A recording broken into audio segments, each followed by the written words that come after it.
భగవద్గీతలో 14వ అధ్యాయమైన గుణత్రయ విభాగ యోగంలో భగవంతుని పలుకులు. ఓ అర్జున, మూల ప్రకృతి చేతన సముదాయ రూపమైన బీజముల సంయోగము వలననే సర్వభూతముల ఉత్పత్తి జరుగును.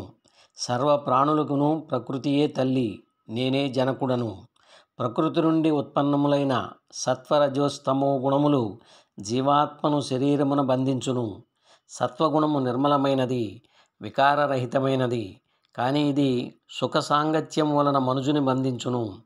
రజోగుణము రాగాత్మకము, ఇది కామము ఆసక్తుల నుండి ఉత్పన్నమగును. ఇది జీవాత్మను కర్మల యొక్కయు కర్మఫలముల యొక్కయు సాంగత్యముతో బంధించును. తమోగుణము అజ్ఞానం వలన జనించును. ఇది జీవాత్మను ప్రమాదాలస్య నిద్రలతో బంధించును.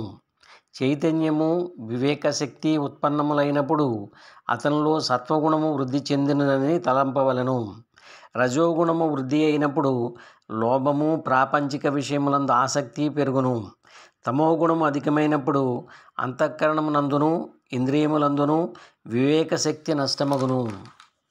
సత్వగుణము వృద్ధి చెందినప్పుడు మనుజుడు మరణించినచో స్వర్గాది దివ్యలోకములను పొందును. రజోగుణము వృద్ధి చెందినప్పుడు మృత్యువు ప్రాప్తించినచో కర్మాసక్తులైన మానవుల్లో జన్మించును. తమోగుణము వృద్ధి చెందినప్పుడు మృతి చెందిన మానవుడు పశు పక్షి కీటకాది నీచయోనుల్లో జన్మించును. శ్రేష్ఠ కర్మలను ఆచరించుట వలన సుఖము వైరాగ్యము కలుగును. రాజస కర్మల ఫలము దుఃఖము, తామస కర్మలకు ఫలము అజ్ఞానము కలుగును.